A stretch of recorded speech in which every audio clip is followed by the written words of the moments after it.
Good afternoon, everyone.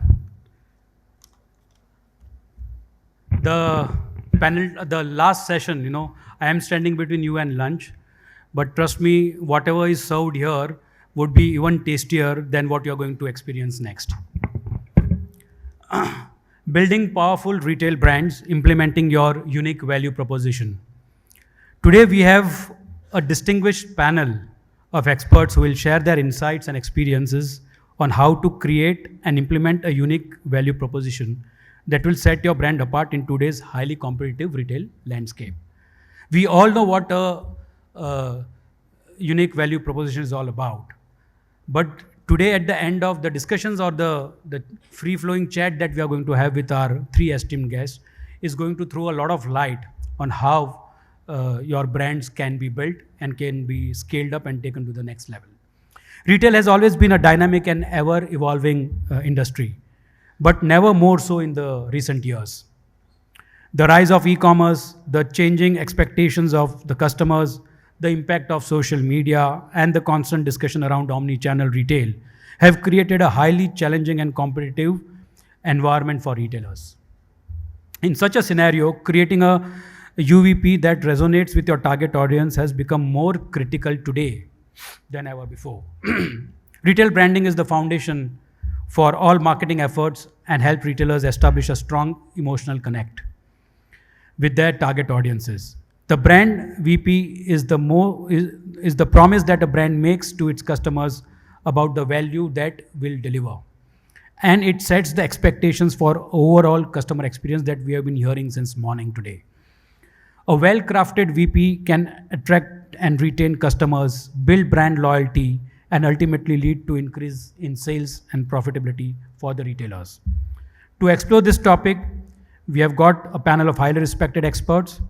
Each of our panelists has a unique perspective and wealth of experience in developing successful retail strategies. They have worked with renowned brands and have contributed significantly to their growth and success. So let's start the discussion. I'm happy to start the presentation here or the discussion here with our dear colleague, Mr. Gunjan Shah from Bata. Hello, yeah. Yeah, so always there is a saying that ladies first, but this time I'm going to reverse it, the ladies last, let's say, because this time we are going to experience the last person who has also scored, a sixer and has built a unique, powerful brand, that is Baggit. But we'll start with Bata, and I would request our team to put up the Bata slide, please.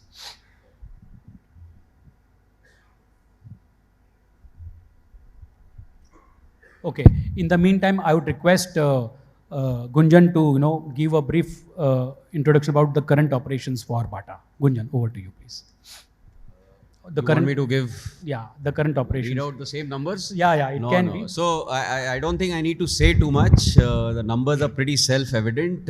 It's obviously Bata has got a very long history of association with the market and the consumer in India. It got established almost something like 90 years back. So how do you say? A little older than Baggit, right? And it has kept itself relevant. It has kept itself rejuvenated across decades. There are, when I was thinking, I was discussing with someone over a drink one day, and we were trying to understand how many brands, right, last for a century, right, across 7, 8, 10 decades. And there are very few. Right, between me, who has worked for almost 25 years in consumer business, and the person that I was with, right, there was a combined 45, 50 years together, and we couldn't count more than 10, right? So, so there is something that keeps it alive, and I think the key part is what the agenda is today, right, which is making sure that you are having a connect with the consumer and therefore a relevant value proposition of the brand. With that, I will give it back, Hitesh. I don't think the numbers need to be read. Sure. Yeah, so this was the introductory slide for all of you to know the current operations for Bata. Now, I will go to another brand, and that brand is Super Saravana stores. Like Bata, we don't have a a slide for Super Saravana stores, but what I'm going to read out is, somewhat similar to what we have been doing. How many of you have heard about Super Saravana stores, except from people in South? Okay, and it's so pretty much many of you have heard about it, but today, uh, if you look at the panel composition, we have got Super Saravana stores as something who has been represented from a family business perspective. Now they have got 5 stores in 2 cities, that is Chennai and Madurai. They have got 5,000 plus employees, and each store is between 1 to 1.5 lakh square feet. Okay, that is the average size of a store, and on an average 8 to 10 floors. So this is a normal scale of a Super Saravana store.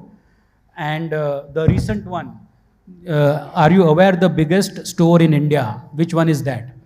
The biggest standalone store in India, Madurai, right? And that is the Super Saravana store, which is the biggest store in India with 6 lakh square feet. And this is what a brand from South, from Chennai, which started around 50, 60 years back, who started with around 700 square feet, and today they have reached to 6 lakh outlets, 6 lakh square feet store, a single store, which would be around 10 to 12 stories. And Bala is here with us, and he'll share some light on that. And they cater close to around 1.5 crore families annually, not customers, families. So you can multiply it into 3 or 4 or whatever the number is. But on an average, 1.5 crore families are catered by this brand from Chennai. And this is without taking the new store that has been the Madurai store. So with this, Bala, I would like to just give a short introduction about Super Saravana store. Thank you, sir. Thank you for giving us this opportunity. We have learned a lot from forums like this. I take this opportunity to thank Biju sir, Kumar sir, and Dr. Hitesh, and all the industry leaders who have assembled here, and all the industry learners and the media who's present here.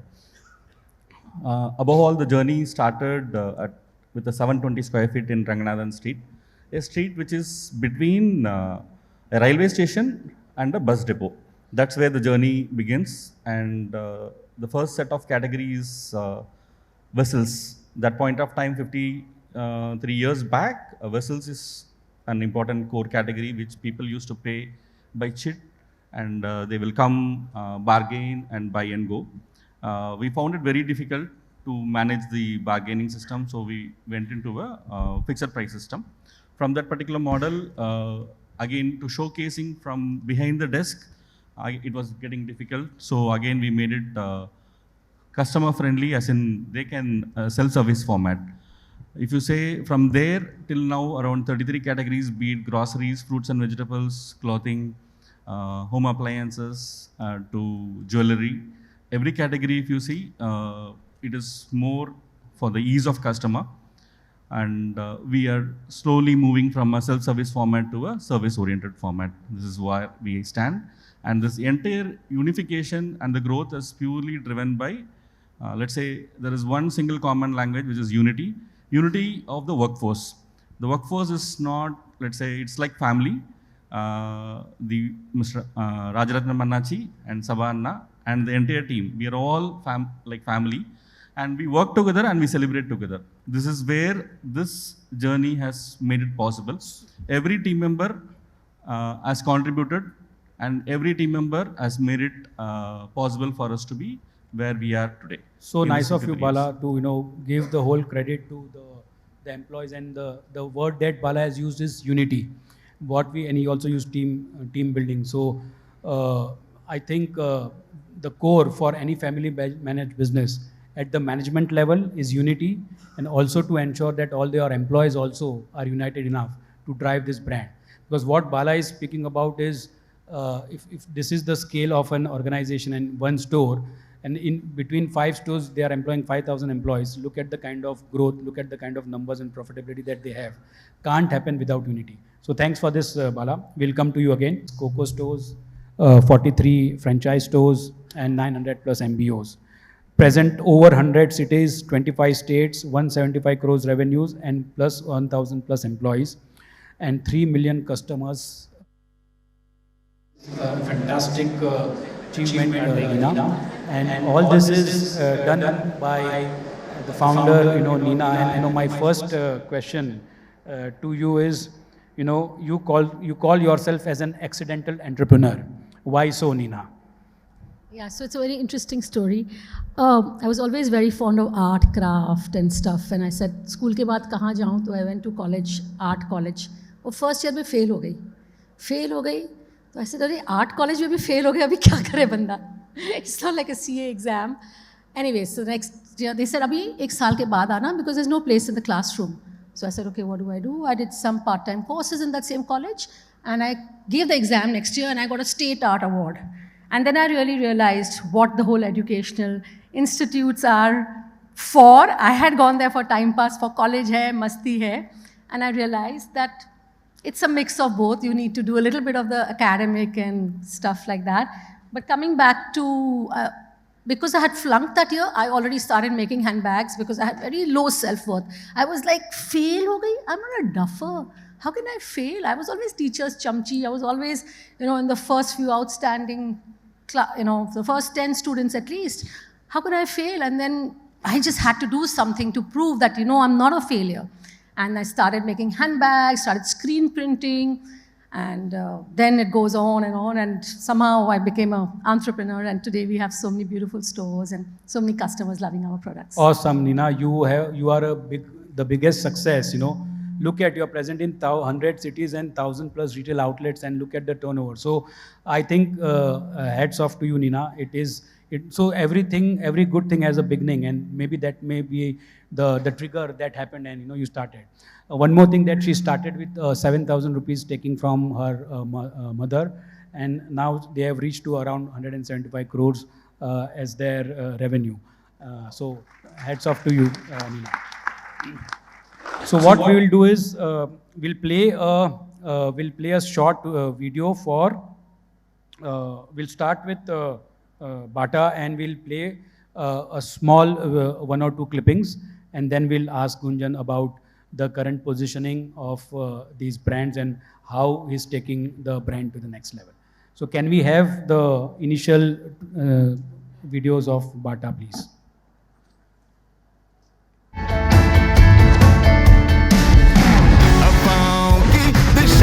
जैसे वैसे हम हैं बेफिक्रे उड़ते हम झूमते हम Live limitless with the new sneaker studio at Bata. 300 styles, 9 brands.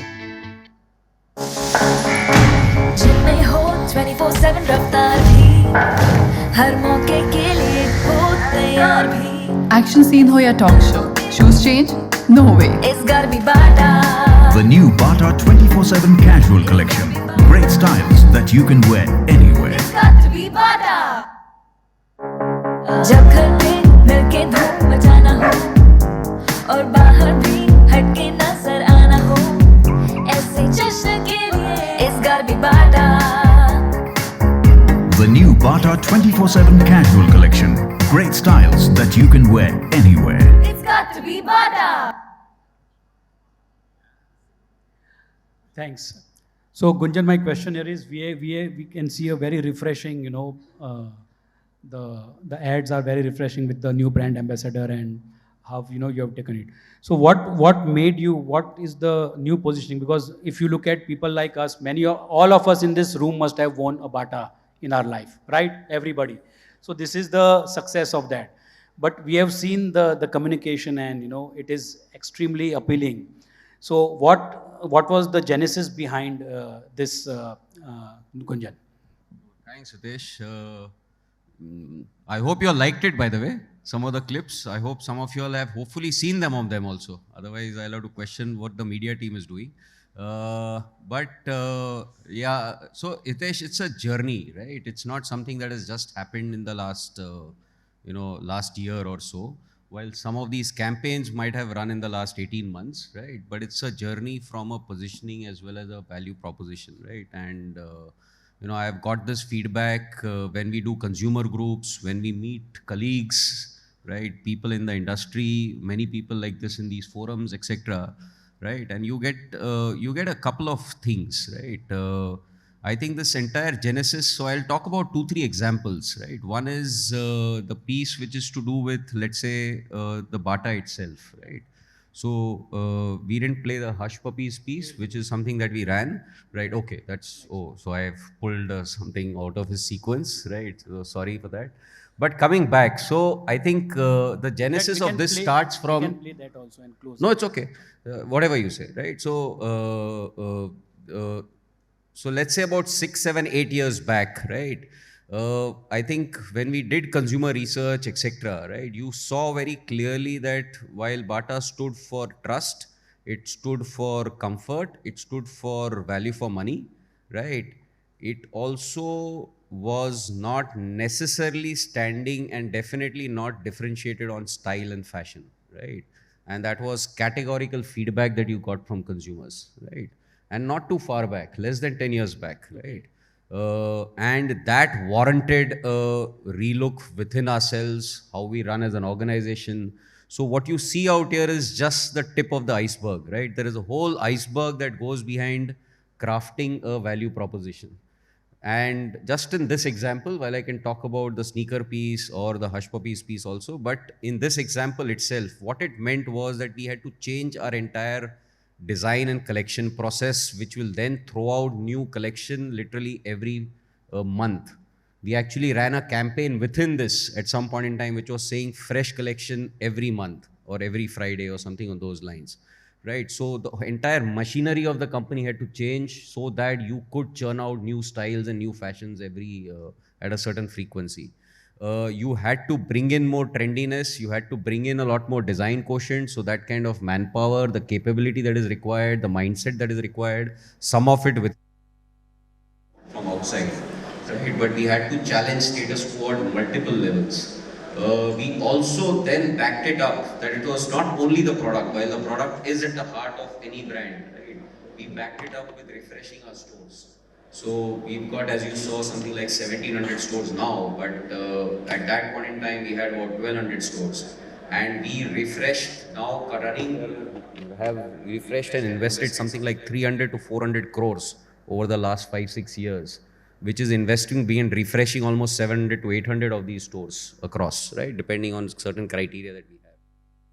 Giving it a completely relook, got a design agency to tell us how we want those stores to look like, what kind of furniture fit outs that we need, and obviously chunking stuff that was not relevant in our stores right now. That then backed with obviously training the sales staff, making sure that you've got, then you are then talking about, then making sure that then you back it up with communication. So this is the tip of the iceberg, right? And then you got to do celebrity endorsements to make sure that you build some credibility in terms of fashion and youth, etc., that you are targeting towards. What this resulted towards, right, is that over 2000 to 2010 roughly, we moved from 500 to 1000 crores over 10 years. 2010 to 2020, broadly, we moved from 1000 to 3000 crores. So hopefully the future is even more bright, right? Absolutely. As we got to here, the Indian consumer is only upgrading, and there's a lot more that is going to come along, right? So that's just one example, but similarly the sneakers piece, similarly the Hush Puppies, Hitesh. Let's play the Hush Puppy video also, what Gunjan said in the meantime. So exactly, I totally agree with Gunjan. This ad is just the tip of the iceberg and wants to communicate with the audience. We'll come to your segment also, and you know how Hush Puppies presents Neo Casuals for Neo Leaders.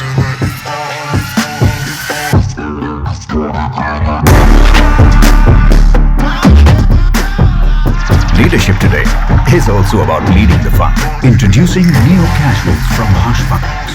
Neo Casuals for Neo Leaders.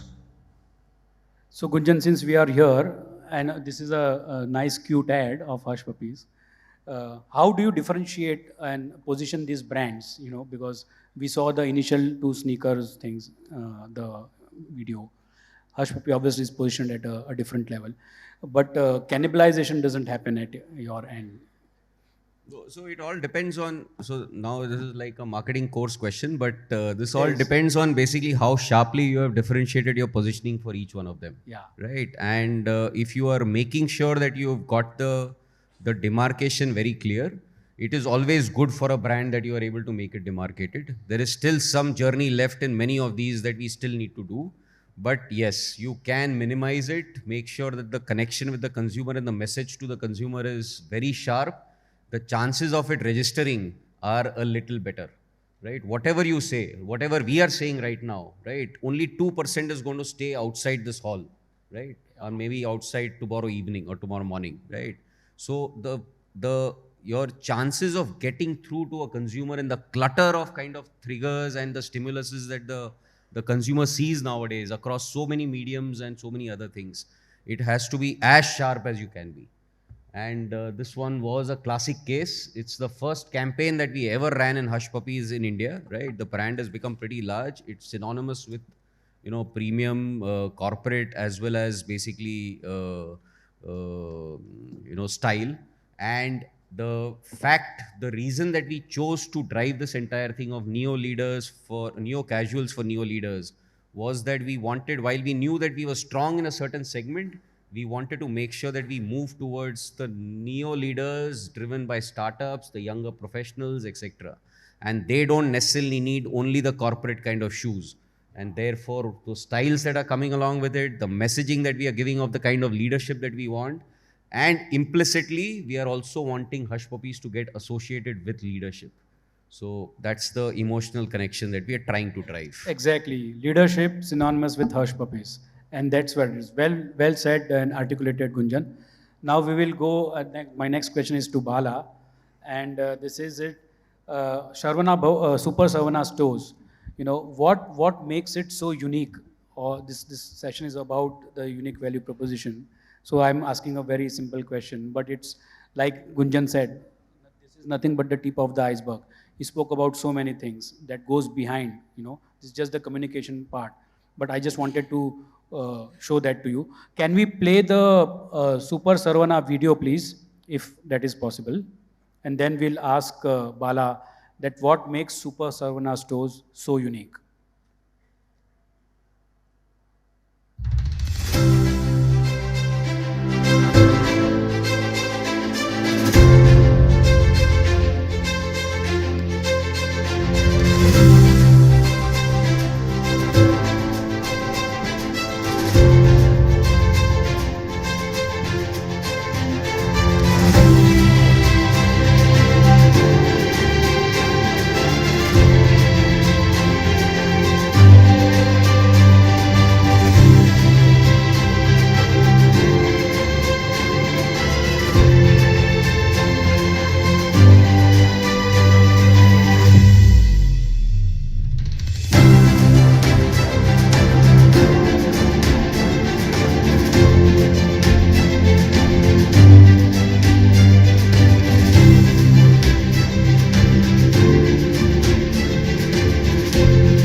Saravana stores.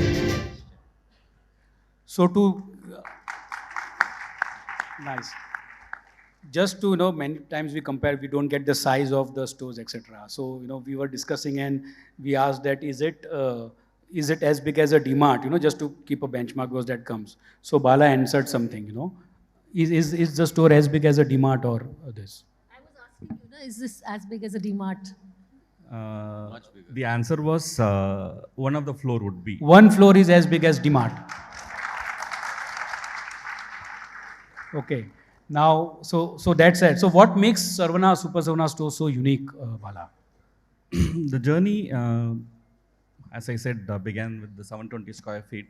Looking at high streets of Bombay, looking at the retail giants spread at that point of time. We had Spencer Plaza, India's first mall in Chennai, and we had Whiteway, Laidlaw and Co., which was at that point of time probably having 40, 50 stores, chain stores across India, operating out of Calcutta. So there are lots of situations we were aspiring to, but we had only 720 square feet, and we had customers coming, and there were a new street which was beginning. The biggest thing is when we recollect a postman coming into our home carrying an interview letter saying, "Beta, तेरे को job मिल गया, beta तू pass हो गया." There was a situation at that point of time, and he used to say, "You can apply for this. There is this particular option which the next door somebody is applying. You can. He will be probably giving some guidance and go." Likewise, you walk into a bank, and there used to be somebody from the bank who would recognize you and talk to you and say, "You do this, and you will get some this benefit." So there was this lots of personal connect used to be there at one point of time. Now every one of us have become a number. From being people, all of us have become number. This particular aspect is what we wanted to stay away from, and almost 70 to 75% of workforce, the team members, part of the family, are all from rural backgrounds, predominantly girls who are just probably completed or drop out from school or college, and then they come and stay with us for 2-3 years. They work, they probably build a house in 3 months salary, or they probably settle some of their loans, and then probably save for the wedding, and then get married and go. Every 2-3 years the team keeps changing. Predominantly from tier 2, tier 3, जीतना है, बाहर आना है, एक step बाहर आ जाओ, लेकिन जीतना है, जिंदगी में जीतना है, वही चीज़ के लिए वो लोग सब बाहर आ रहे हैं. And this urge, maybe they are not so good in communication, but they tend to pick up from somebody who is on the job mentoring or training. And there is always the family member, one or the other, who is always on the ground. And except for these kind of forums, our job is to roll up the sleeves and get into the flow. So we are all connected, and we learn from on the ground situations, and lots of ideas come from the floor. So it's straight away onto us, and we can experiment and try it out on the floor, do some test cases here and there, and get it implemented. Predominantly, it is what you said, having that emotional connect with the customer. That is what has tried to help us and relearn, adapt, continue, grow the categories, and increase the sizes of store, because the store size is not sufficient during a peak period. Car park kam pad raha hai, two-wheeler kam pad raha hai, so you have to increase the size.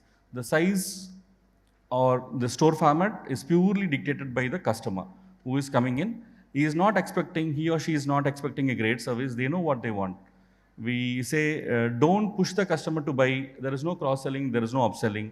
You are not supposed to do that, because when they go back home, they should not think that, why did I buy this? Because somebody spoke to me so well? No, that feeling should not come, because that's how they are going to come back to you for life. So there are like... Excellent. You know, that's one of the reasons why I never go to buy the groceries, because I know मैं 10 चीजें और ले आऊंगी. And we have seen many situations when the jewelry is being sold, हर घर पे, you want to be attended by that particular associate, a boy or a girl, whom you know by name, and in that store, once you step in, you would be asking whether the person is there. अगर वो है तो हम शायद ज़्यादा भी खरीद लेंगे, और जो खरीदने के लिए नहीं गया वो भी खरीद के आएंगे, लेकिन you will not feel bad, because you know that person is not given an extra discount, but you trust him. There is an emotional connect. He has guided you. It's like the postman or the banker who at some point of time guided you at one point of our journey. This is the Indianness. Having worked with Kishorji directly, and having worked with Landmark Group in the initial stages of my life, and having worked with many other corporates, there have been lots of learnings that we have.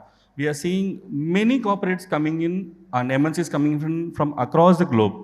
And there are good things to learn. But what we are trying to learn is making it mechanical, making it system-oriented, and stay away from people. Our own people, we are not willing to listen. We are only seeing them as numbers. Systems बोलते हैं, लेकिन जो आदमी system को तोड़ के result ले आता है, उसको नहीं सुनते.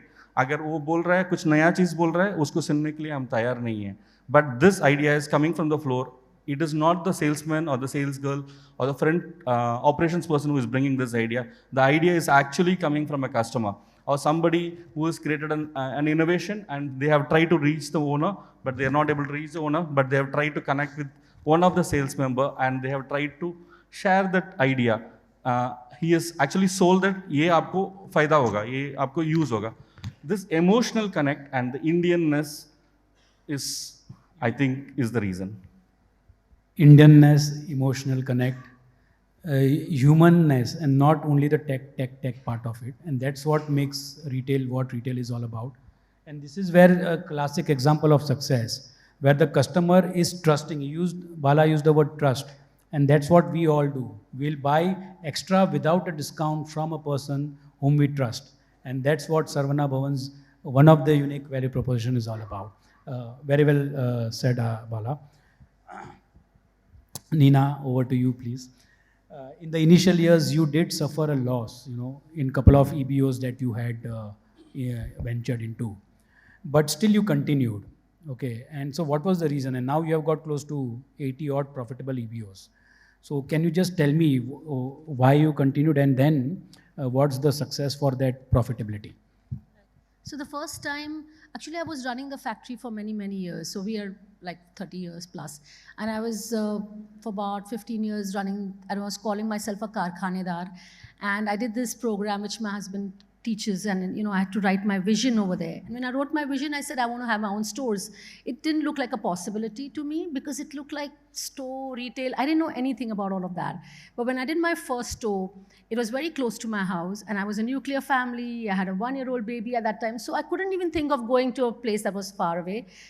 I knew somehow that wasn't going to be very profitable, and it turned out so because I thought it and I visioned that also.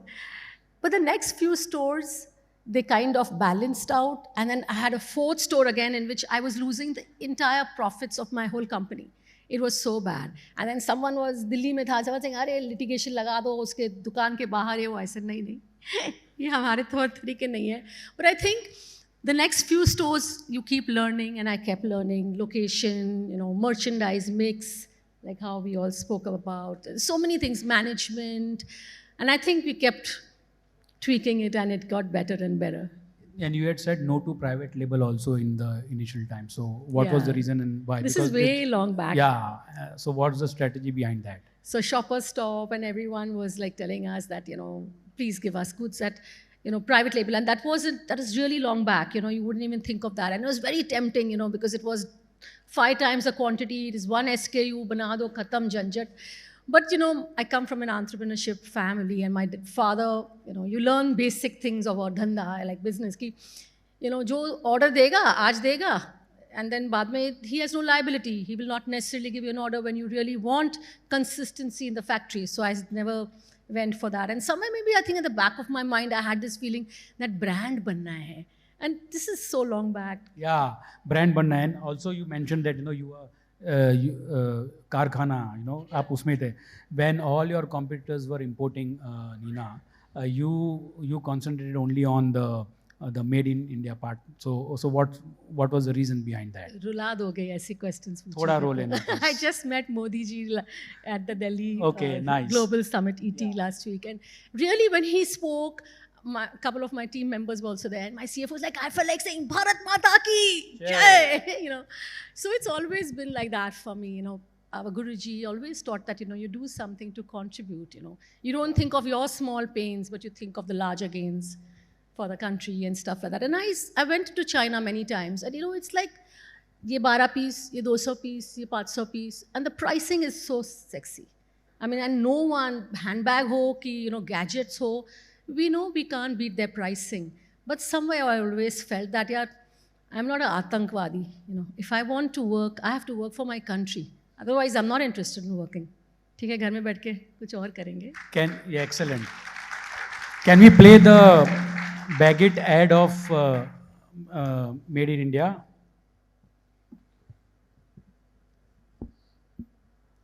ये कहानी है छोटे से गांव की एक लड़की की जिसके सपने Not बड़े this one. उसने मेहनत Hold की, on. कामयाबी पाई, अवार्ड्स भी The next one, please. And we'll come to this ad also. Apologies. और आई This is the Tapsi Pannu ad. This is our latest one. We will show you the Made in India ads because at the COVID time, we knew, maybe we can turn the emotions and the sentiments of customers also to understand that Made in India zaruri hai. Unique value proposition. Yeah. Hey, how's this? Nice, but you can't have it. क्यों? Kyunki I have the same bag.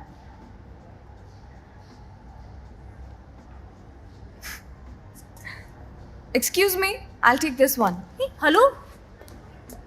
Dude, this is the same color, same pattern. Same country? What? तेरा bag भी made in India है. ये भी अपनी economy को help करता है. नए जॉब्स क्रिएट करता है क्या? नहीं? तो फिर कैसे हुआ सेम टू सेम?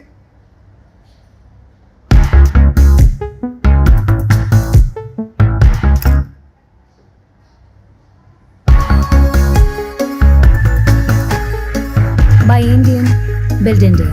Baggit. है कि नहीं यूनिक? हाँ, है कि नहीं unique? Yes or no? So it's not about that, but yes, we all have to search our unique value proposition, and Nina has got that right here with this piece of made in India. There is one more thing, since we played the Tapsi Pannu ad.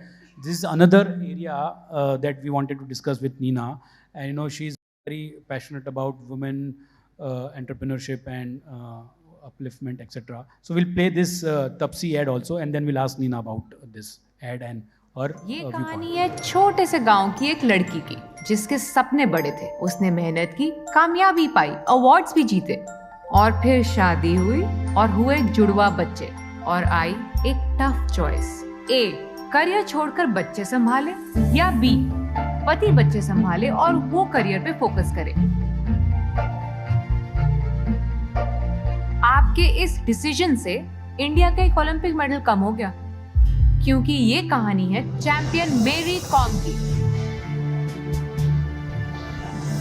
तो आइए आज एक pledge लेते हैं. अगर हम ही अपने सपनों का साथ छोड़ देंगे तो वो सपने सच कैसे होंगे? Excellent, Nina. This campaign, inspires women to be resilient. Can you take us through? See, we can see the tears in her eyes. So please take us through this and your thought process behind it. Yeah, I guess we were all grown up. I mean, at least in my era, we were grown up कि क्या करना है, रोटियाँ ही तो बनानी है, तेरे को क्या काम क्या करना है, If fail हो गई तो I was allowed to go out and work. And I think I was the first woman in my entire family who went out as a woman to work. Going out to markets, buying materials was unheard of. And my mom gave me 7,000 rupees, but they kept saying, क्या करना है? शादी करनी है, But I think in today's world, I think we are all allowing our kids and our spouses to really live their dreams. And I think every woman has a right to live their dreams. And we all have so many dreams and so much excitement. And I think if the husbands and the sasumas help a little bit, I think we can all help in the economy. Yeah, that's... So this is what, success is all about. Nina started with failure, but that was just the trigger, and it was never a failure. She was destined to do that, and she was determined. Her perseverance and passion has made all this, happen, the success and the numbers that you saw. Awesome. This could just be the beginning. Yeah, this is just the beginning. Well, I wanted to ask, Bala, you said 90% of your workforce is 70 to 80% of your workforce is women. And like when Nina did mention about this women entrepreneurship and follow your dreams, Bala also said that every, they get their women staff from the rural areas and villages, etc. And every woman out there has a dream. It's just that people don't have opportunities. I also personally believe that if you give opportunity to a person, he will or he may excel. But what is lacking is opportunity. And brands like yours are, giving that opportunity. So why that 70% of women composition? Any particular reason also for that? Because in 3 years' time, you said they leave. So I want to know what is the strategy or uniqueness behind this? I would not call it a strategy. It is just evolved over a period of time. Okay. When we started in the early stages, all the employees used to live in the same house as in the shop. Above the shop in the terrace, there should be a kitchen, mom cooks and serves for the employees and the team members.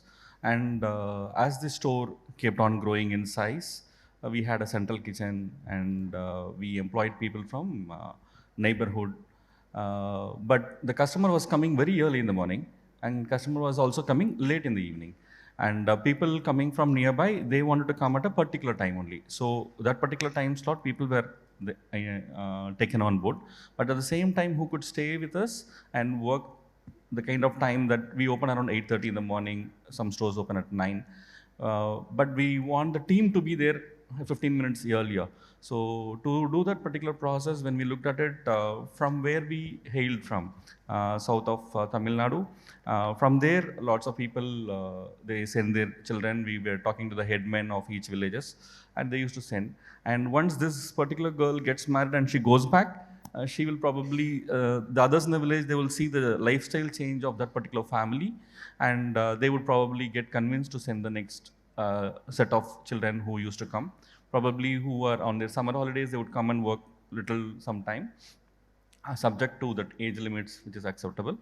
Then they spend some time, then again they go back and resume their studies and come back and join us.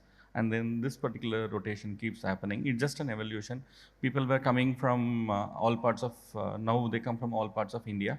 Predominantly, initially it used to be only southern Tamil Nadu, but now we have people from other states also, from different backgrounds coming. And the biggest thing is about tech. The back end is completely tech oriented. Lots of government structural changes that is bringing in, which is making business easy. Many people who come, they also guide us. There have been instances where people say people harass us, but actually in disguise there are many people who come to guide us also. They say, go for this should make your life easy, you don't have to be answerable. So those kind of scenarios make us to adopt technology like SAP. We completed SAP B1. B1 could not handle our volume, so we migrated to S4 HANA now. This complete backend tech inventory is managed by people who are probably, out of the entire team, 85% to 90% are, 95% are school dropouts or probably just completed schooling. They're not having any graduation background also, but they handle the reports, MIS, the insights, IoT, we use IoT also, all those things these people handle because they are not conditioned. When you go to a school or a college, you're conditioned to do only this. So when we have some graduates who say, no, this ye padhai nahi kiya, mere ko malum nahi, ye kaam nahi karunga. But here they're looking for opportunities. They say, you think I can do, so I will do. That's the kind of energy that you have. Excellent. 90% of the women force who is school dropout is handling the tech part of Saravana stores. Now, this is exciting. I don't have to be an IIT or a person from a big engineering college to manage that. And this is a live example. That's what, training and an organizational culture like yours, which is, I feel, one of the unique value proposition for the brand success of Super Saravana stores.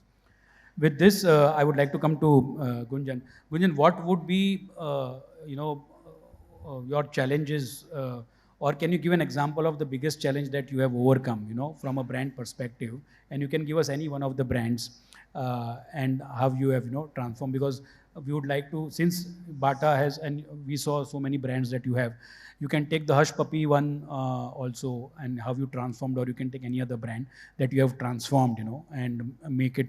Because see, initial years, over the decades, like 100-year-old brand, and shoes means Bata, but then each brand has its own positioning. Today we have seen that it is positioned at various levels, for every segment you have got something. But can you give one case study or an example for transformation? No, so I think while I talked about the Bata banner itself, yes, right, which I talked about, right, what I can touch upon is there are multiple challenges. There are always going to be challenges, right? If you want to, okay. It has to be, yeah. Okay, they agree. Otherwise, we are not sure. in business, Right, and the root of all these challenges, right, in my view, is the consumer. Because the consumer is moving. The consumer is seeing so many things. She's seeing stuff. Her expectations are moving. They want better. They want cheaper. They want, the best in class. They want the best in class designs, etc. And their access to media is so much. And that change is what drives, in the end, all our challenges, right? Whether it be competitive, whether it be in terms of our own internal challenges or otherwise. So one of the things that we had was basically that we did see during this entire piece of COVID, etc. We did see, and I'll obviously there were many challenges, right? But I'll talk from a brand perspective. We saw a significant shift happening in terms of casualization and sneakerization of footwear consumption, right? So a lot of natural consumption moved towards it. And what we could also sense while COVID faded away, right, about a year back, etc., right, we sense that a lot of this consumption shift from a consumer perspective is there to stay, right? So you will find people finding more and more occasions to maybe even wear, casual shoes to boardrooms, right? And the more you go down the age strata, the more you will see this propensity for that. And therefore, the question for us was that what do we do in this, right? And therefore, we had to basically rehaul, and a part of the entire piece was obviously the entire portfolio. Now, almost 60 to 70% of the range that you see in a Bata store is casual or informal, right? Across ladies and gents, right? And that's a big change that we had to do vis-a-vis, let's say, about 40% earlier or 35% earlier. So you had to junk a lot of your other styles, you had to bring in new stuff, and these are, at times these are decisions that have to be taken. But the other piece that is there was this entire thing of associating and creating a space in sneakers, and which is where we ran this, what you saw, this clip, but this campaign continues. We created this platform almost about 15 months back, which is Sneaker Studio. What we wanted to offer to consumers was that we are offering you, usage occasions, pricing, across basically styles. You will see a combination of options being available, and we are one place where you will get all of it. You might have one place where you need get outdoor, you might have one place where you get sports, but you want lifestyle, you want casual, you want outdoor, you want running, all of it together. This is the place to come. And that was the core concept behind what it ran. Then obviously making sure that you've got that kind of styles. Now we've got these kind of Sneaker Studio walls in almost 300 plus stores now in 15 months. And the results are there to be seen. Now sneakers is growing significantly for us. And it is also now added almost some 500 basis points on margins also, because you can now charge the kind of premium on it. Excellent. Very well articulated, Gunjan. I would, paucity of time, because of that, I would like to ask the final questions. Many of us are retailers. Does anybody has any question? Because I want to ask the last question to our panelists, because what is your mantra, success mantra for building a powerful retail brand? Before that, is there, okay, can we have the mic, please? Yeah. Hello, this is Shilpi from Fiber to Fashion, and this is from Mr. Shah, of course. Well, we would like to know that what is the current ratio of fabric footwear versus the leather footwear, and moving on, what are you doing to increase the demand for it? Because you said that you have casuals, you have footwears for even the aged people. So that is the reason I'm asking you this. So I don't know whether the audio was clear, but what you're asking is what is the ratio and what are we taking it forward? To increase the demand of fabric footwear. Casual versus formal. Is that what you asked? No, the fabric versus leather. Oh, fabric versus leather. Oh, okay. All right. Actually, leather has significantly diminished, Shilpi, over a period of time, right? For many reasons, right? So leather, the core leather making itself is significantly, while there is a lot of work that industry has done, right? But the tanneries, etc., is very polluting kind of a space, right? They have done a lot of work to make sure that you are, that water neutral, you recycle it, etc. But still, it's a very disaggregated industry, and I'm sure she also knows a lot of it, right? So leather as a material per se has significantly come down over the last 2-3 decades, I would say. Right. My sense is that right now in our consumption of overall basket, because even this shoe might not be necessarily leather completely, right? So you'll have a sole which is different, etc., etc. But broadly, I would say it's not more than about 10-12% of our consumption of raw materials. So, I mean, I think it's slowly moving towards there. There are other benefits, right? That the other materials give you much better, I think, scalability. There is much better durability at times.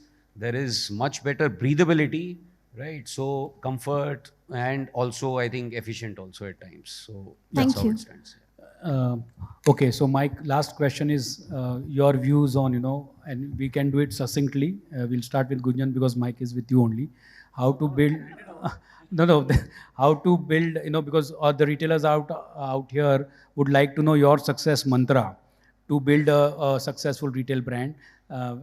So Gunjan, what is your view on that? It's a very global question to give is. succinct answer. And But from- I would say, I think stay, sorry. Yeah, please. Huh? Please carry on. Okay. No, so it's a very overarching question, right? And I would, I think the core remains that if you are not connected with the consumer, you will not remain a, how do you say, a relevant brand today, tomorrow, and day after. So staying relevant and therefore everything else that it implies, right, is the core. And that is my Staying mantra that I relevant, would like yes. to believe in and hopefully live with also. Yes. Bala. We want money from the human being, as in people. Yes. We want money. The reason why, as retailer and brands and service providers and the product innovators, end of the day, we want to see revenue, and the revenue is coming from people. And to win, establish customer relationship with that people, and do it our way, do it the Indian way. Indianize the offering. जिसका भाषा में बात करेंगे उनको समझ में आएगा, आराम से वो उनको दिल तक पहुंचेगा, उस तरह बात करना है. I was talking to many of the stalls, couple of them, and they said, we are not able to reach you. And this has happened in many forums. We say, every time somebody is coming, we just have one request. Please don't mind. Okay. For corporate forums, this is perfectly okay. For boardrooms, perfectly okay. But get on to the ground and talk to them in their language and connect so that they don't think that you're coming to just take their time and take their money out of the retailers or the brands or the people who are going to use your services. Roll up your sleeves, get down onto the ground, talk to the influencing team in the team. First, get them convinced, because once they are convinced, they are going to convince the owner. In one of the sessions in BCG, Yeah. I think he hit it on the nail, hit it on the bullseye. He said, let's make, if the boss is not convinced, don't even attempt that innovation. So building that customer relationship on the ground is going to be very, very important, because we want the money from the people. Let us not treat them as numbers. And there are umpteen number of global players who have come, who have disappeared also. And there are people from whom we learn. And how do you do a store layout? How do you make the product accessible? We learn from them. And there we have an industry doyen from Vivekanko. We learn from him. And we learn from Venugopalji on the Naidu Hall part. How do you handle the lingerie? So we have a founder here. The franchisee route. Every franchisee, she will have somebody going and talking on her behalf with a suit boot to a tier 2, tier 3 audience, gets that guy convinced or her convinced. She is also very happy, bought in the franchisee, but he or she does not spend more than 10% of their time in making it success. Do 10x of what she is doing to make that franchisee successful. That way, you will also be successful as a when you take that franchisee option, and you will also make her win more. And that way, you will motivate more. So here, as founders, many founders, they are putting their heart and soul out. When I was asking about this event, they say, we are still a baby. What is Madurai? It was just a test marketing for us. Because tier 2, tier 3 markets. 6 lakh square foot test marketing. And actually speaking, tier 2, tier 3 is the market, and we seeing what's happening. And there, the customers don't have places to park. They have big cars, like every other city, but unfortunately, they cannot take their big vehicles to the marketplaces in that city. We are not in the city. In the Madurai, we are outskirts of Madurai, and all over from other parts of Tamil Nadu, it is just 1 hour drive for anyone. Because thanks to Government of India and structural changes that they are bringing in, infrastructure changes that they are bringing in, it is helping. So win the customer, go to the ground, build the relationship, treat people as people and not as numbers is the winning formula I think we have. And when a brand, when he wants to offer a discount, when she wants to offer a discount, it's saying without cash burn only that offer is being given. Don't dictate saying, don't do that. We have enough and we are giving it to the end customer. We are not trying to do it to damage somebody. We have sufficient, so we are giving it to the customer. That is how it is treated. And we don't follow somebody else. Our competition is ourselves yesterday. So just update ourselves, keep ourselves updated, keep moving, and we will definitely win. And there's a huge opportunity. And I am talking on behalf of everybody from that part of the world where they have, it is not us who have big stores, everyone there has this model. So thank you. Thank you. Nina, your final views, please. Yeah, so I think it's just, for me, it's follow your dreams. If you want to start a business of your own, do what your heart really asks for. Put down your vision, live it, and it'll happen. And you can also create a 300 crore business, just like how I have, even though I'm a failure in college. But I think when you visualize things, you can manifest things. And if your heart really wants to do that, because a business is like 365 days, you know, it never stops. Your mind never stops thinking. So if you want to do something, then take up a business. Yeah. Okay, so with this we come to an end of the very insightful session. Just to sum up the success here, I can see only 4 or 5 of them, but this is the core, and I really mean what I say, and that is consumer connect. Connect with your consumer, online, offline, omni, whatever way it is. Stay relevant. Your business, your products, your services have to be relevant.